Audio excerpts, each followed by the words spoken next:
Hi friends, once again I welcome all of you to Mass Trading Solution.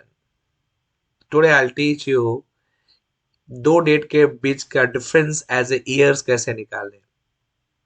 यहाँ पे data आपके सामने है जहाँ पे भी है start date and end date. End date start date से बड़ा होना चाहिए of course because you are calculating difference of any two dates as years. Formula है equal to year frac start date comma end date.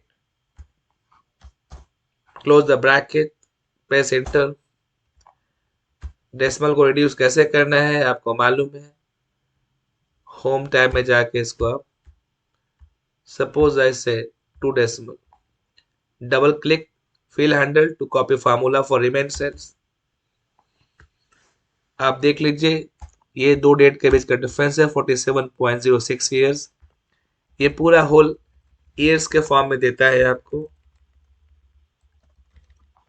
47.6.5 आता, मतलब 47 years and 6 months. यहाँ पे 0.5 years को बोलते हैं half year, I mean 6 months. So this is giving you a difference of these two dates in the terms of years. Function name is YEARFRAC. Thanks for watching this video. अगर आपको अच्छा लगा होगा एक like तो बनता है। Please you recommend to your friends also and subscribe my channel. Thank you very much.